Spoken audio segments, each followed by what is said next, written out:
Top Gun pilots told Tom Cruise, "You can't handle it." What happened after 7Gs changed everything. Naval Air Station Fallon, Nevada, June 2019.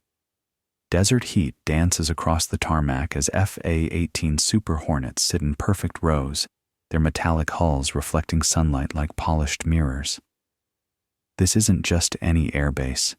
This is the real home of Top Gun, where America's elite fighter pilots train. Here, making mistakes isn't a luxury. It's a matter of life and death. Tom Cruise, 57 years old, stands in the shadow of the terminal building. White t-shirt, military pants, sunglasses. He lived this story once before, 36 years ago. In 1986, during Top Gun filming, he sat in the back seat of an F-14 Tomcat, experienced real G-force, delivered that legendary smile to the camera. Now he's rewriting the same story, but this time, he's not just an actor. He's the producer and creative mastermind. Top Gun. Maverick isn't just a sequel. This is an unprecedented project in cinema history, a 57-year-old actor flying real FA-18 Super Hornet aircraft with real pilots in real military maneuvers. Everyone in Hollywood thinks he's lost his mind. Insurance companies won't cover the project. Paramount executives can't sleep. But Tom is determined. If it's not real, the film won't be real. This morning is different. This morning, Tom isn't just an observer. This morning, he's taking the pilot's seat. 15 seconds. The "you can't handle it." Prejudice. In the briefing room sit 12 Top Gun pilots, America's finest. Each has thousands of flight hours, served in operations worldwide, reached the pinnacle of aviation. Average age, 32. Tom is 25 years older than them. Commander Charles "Hammer" Coleman stands up. 15 years as a Top Gun instructor. Combat veteran. 4 tours in Afghanistan, 3 in Iraq. Someone who takes nothing lightly. He looks directly at Tom. "Mr. Cruise," Coleman says, his voice carrying respect but also concern. "Today you'll be flying the FA-18, but this isn't the F-14 from 1986. This is a different beast, more powerful, faster, more aggressive." Tom listens. He's been preparing for this moment for 3 months. Simulator hours, physical conditioning training, military procedure education.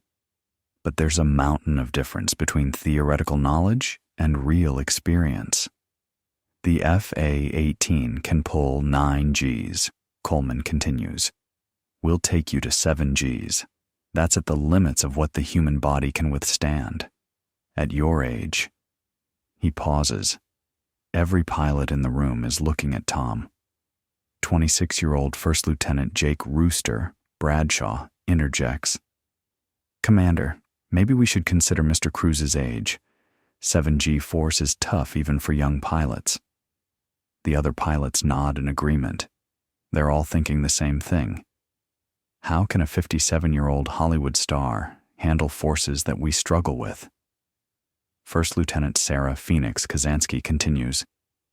"Commander, maybe we could use CGI? It would be safer. We should consider Mr. Cruise's safety." 15 seconds. That's how long these conversations last.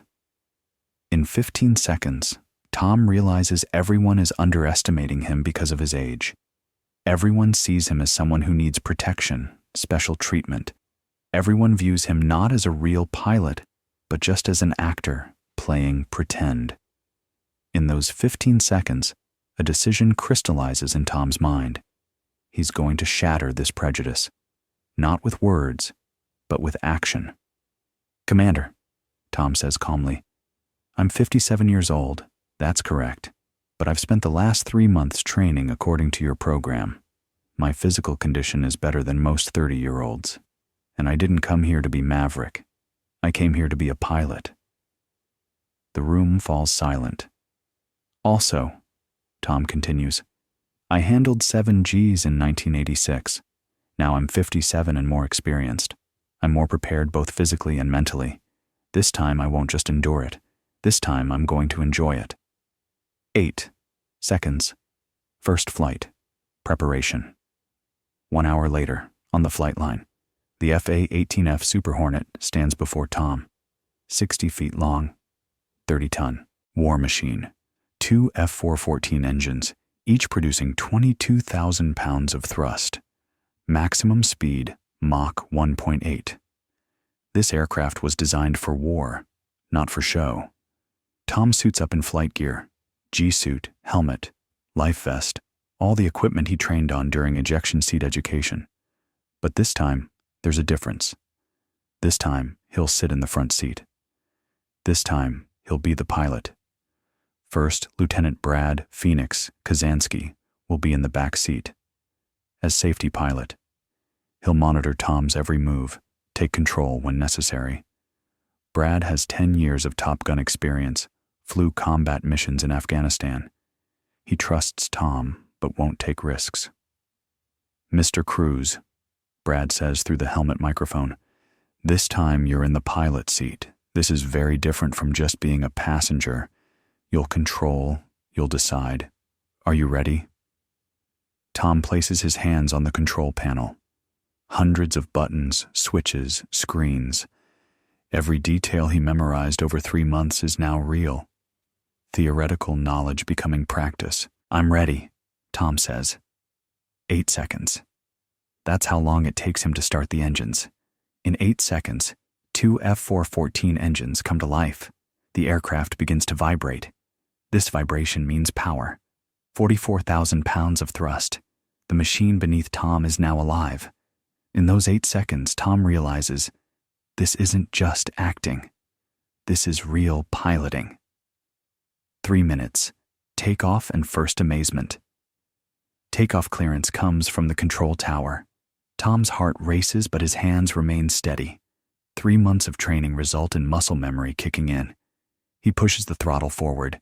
The FA-18 begins moving toward the runway. "Nevada Tower, Maverick 1, ready for takeoff runway 32, Tom says into the radio. "Maverick 1, cleared for takeoff, runway 32. Tom takes a breath. This is the moment he truly becomes a pilot. He pushes the throttle to military power. The aircraft accelerates. 50 knots, 100 knots, 150 knots, rotation speed, 165 knots. Tom pulls the stick toward him. The FA-18 leaves the runway, airborne. The first 3 minutes are normal climb. They're ascending to 10,000 feet. Tom tests the controls. Aileron, elevator, rudder. Everything is just like the simulator taught him, but 1,000 times more real. The aircraft responds instantly to Tom's every movement. "How are you feeling, Mr. Cruise?" Brad asks. "Incredible," Tom says. "I never felt anything like this in the simulator." But the real test hasn't begun yet. Brad transitions them to the maneuver Tom wants to test. High G turn. 7G force. At the limits of what the human body can endure. "Mr. Cruise, now we'll do a 7G turn. When you think you're ready, begin." In those 3 minutes, Tom understands. No matter how realistic a simulator is, the real aircraft is different. Real G-force is different. Real speed is different. And real responsibility is completely different. 7 seconds. G-force shock. Tom pulls the stick right and pushes it forward. The FA-18 enters an aggressive right turn. The G-meter shows 4 Gs, then 5 Gs, then 6 Gs, then 7 Gs. 7 seconds. That's how long it takes them to reach 7G force. Tom's body suddenly weighs 7 times heavier. Instead of 155 pounds, now 1,085 pounds. His head is pressed into the seat. His hands become heavy as lead on the stick. He can't breathe. The G-suit squeezes his legs, but it's not enough. His vision darkens. Gray out begins. His vision blurs. He experiences tunnel vision. Blood isn't reaching his brain. Loss of consciousness is 2 to 3 seconds away. But in those 7 seconds, Tom does something no pilot expected. He laughs. His voice reaching Brad through the microphone contains no stress, no fear, only pure excitement. This is incredible. More. Brad is shocked. Mr. Cruz, are you okay? Is it real that you can talk at 7 Gs? I'm perfect. Let's continue. In those 7 seconds, what everyone expected doesn't happen. 57-year-old Tom Cruise doesn't pass out, doesn't vomit, doesn't say cut. Instead, he wants more. 2 minutes. Professional approval. All the Top Gun. Instructors in the control tower are watching Tom. They're tracking the FA-18's movements on radar screens. Commander Coleman shouts into the microphone to Brad. Phoenix 2, report status. How is Mr. Cruz? Brad's voice is full of amazement. Commander, Mr. Cruz. Mr. Cruz is acting like he's been flying FA-18s for 20 years. Even at 7 Gs, he's using the controls perfectly. Unbelievable. For 2 minutes, Tom performs various maneuvers. Barrel roll, Immelman turn, split S. Each requiring high G-force, maneuvers that even young pilots struggle with. Tom executes them all just as he learned in the simulator, but even better. He enjoys doing them. Commander, Brad says from the back seat, I was wrong. Mr. Cruz is genuinely talented at piloting. Age is just a number. This man is a real pilot. The other pilots in the control tower look at each other. Sarah Phoenix Kazansky says into the microphone, Maybe we underestimated Mr. Cruz. Jake Rooster Bradshaw adds, Absolutely. This man is no different from us. This man is a pilot. In those 2 minutes, Tom doesn't just prove flying skills. He breaks age prejudice, earns professional respect, and most importantly, proves to himself. Even at 57, he can learn new things, exceed new boundaries. 30 seconds. Landing challenge. The hardest part is landing. Bringing the FA-18 down safely is more difficult than takeoff, especially for someone in the pilot seat for the first time. Mr. Cruz, Brad says, now we'll land. This is the most critical part. Are you ready? I'm ready. Tom begins approach, coming toward the runway at 200 knots. Reducing altitude, opening speed brake. Every movement must be precise. One mistake could crash the aircraft. Control tower. Maverick 1, approach cleared, runway 32. Tom is on final approach. Gear down, flaps down. Speed 150 knots. 30 seconds from runway threshold. 30 seconds. The most intense 30 seconds of Tom's entire career. Because this isn't just acting. This is real piloting. One mistake has real consequences. But Tom is calm. 3 months of training, hundreds of simulator hours, now becoming reality. No trembling in his hands, his voice clear, his concentration perfect. Touchdown, perfect landing. Thrust reverser engages, speed brake opens. The FA-18 comes to a safe stop. Perfect landing, Mr. Cruz, Brad says. I haven't seen many people land like that on their first solo. In those 30 seconds, Tom proves, age is just mentality. Real talent, real determination, real learning capacity isn't limited by age. 5 minutes. Ground debrief. After getting out of the aircraft, all the Top Gun pilots meet Tom. Their faces show amazement, respect, and some shame, because they all underestimated him. Commander Coleman speaks first. Mr. Cruz, I apologize. I was prejudiced because of your age, but the performance I just witnessed, this is professional level piloting. Jake Rooster Bradshaw approaches. Mr. Cruz, I also apologize. When I said, you can't handle it, I was wrong. You didn't just handle it, you excelled.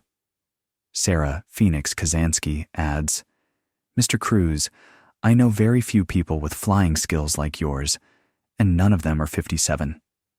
Tom smiles but remains humble. Friends, I didn't come here for ego satisfaction. I'm here because I want Top Gun, Maverick to be real. And for it to be real, I must be a real pilot. For 5 minutes, he talks with the pilots, shares experiences, continues learning from them. Because for Tom, this isn't just filmmaking. This is a lifelong learning process. You know, Commander Coleman says, this morning we told you you can't handle it. Now I'll tell you something different. You're one of us. In those 5 minutes, Tom understands respect is earned through performance, not age. Prejudices are only broken through performance. Or in second, smile for the cameras. In the post-flight interview, the cameraman asks Tom, Mr. Cruise, what does 7G force feel like? Tom thinks for 1 second. Then he gives that famous smile, just like in 1986. But this time there's a difference. This time he's 57 and more experienced. In 1986, during Top Gun filming, they asked me the same question. I was 24 then and very excited. Now I'm 57 and I'm still very excited. That 1 second smile shows Tom Cruise's unchanging characteristic. Even as he ages, even when he achieves success, he's still open to learning, still willing to take risks, still ready to push his limits. 10 seconds. Top Gun Legacy. 3 months later, the Top Gun Maverick premiere. The film achieves great success. Critics praise Tom's real flight scenes. But for Tom, the real success is something else. In an interview, a journalist asks, Mr. Cruise, what's it like flying a real FA-18 at 57? Tom thinks for 10 seconds. How does he answer this question? You know, most people take fewer risks as they age. I do the opposite. As I age, I start taking more risks. Because I realized that real life begins outside the comfort zone. But taking on such physical challenges at 57? Age is just a number. What's real is mentality. I'm 57, but my mentality is 25, and the body follows the mind. Top Gun pilots told you you can't handle it. What do you think now? Tom laughs. They were right. A normal 57-year-old couldn't handle it. But I'm not normal. I'm Tom Cruise. In those 10 seconds, Tom explains, age isn't a limit. It's an excuse. The real limit is mentality. 36-year comparison from 1986 to 2022. 36 years. Tom Cruise's Top Gun journey is actually a story of competing with himself. 1986, 24 years old, F-14 backseat, smile under 7G force. 2022, 60 years old, FA-18 pilot seat, smile under 7G force. The difference, in 1986, he was a young pilot trying to prove himself. In 2022, he was an experienced pilot trying to inspire. Top Gun. Maverick isn't just a sequel. This is a manifesto. Aging doesn't mean declining. Aging means becoming more experienced. And experience plus determination can overcome all disadvantages of age. On the film set, young pilots watch Tom and understand, if he can fly an FA-18 at 60, there are no limits for them either. No other project in Tom's life is this symbolic. This isn't just a film. This is challenging old age. This is pushing boundaries. This is showing the young generation, age is just a number. The real limit is courage. Conclusion. Real G-force. Tom Cruise's Top Gun journey isn't just about films. It's about aging, about limits, about prejudices. Flying a real FA-18 at 57 isn't just a stunt. It's a statement. I've aged, but I haven't given up. I've gained experience, but I haven't lost courage. The Top Gun pilots. You can't handle it prejudice represents society's view of aging. Most of us stop taking risks after a certain age, stop learning new things, stop pushing boundaries. Tom Cruise has been doing the opposite for 40 years. Even at 60, he continues learning, continues taking risks, continues pushing himself. 7G force is just physical. Real G-force is mental. Real G-force, the courage to keep growing despite your age. How old are you, and when did you last push your limits? When did you last try to do something they said, you can't handle it about? Because Tom Cruise proved it at 60. Being a real pilot is about mentality, not age. And most importantly, it's never too late.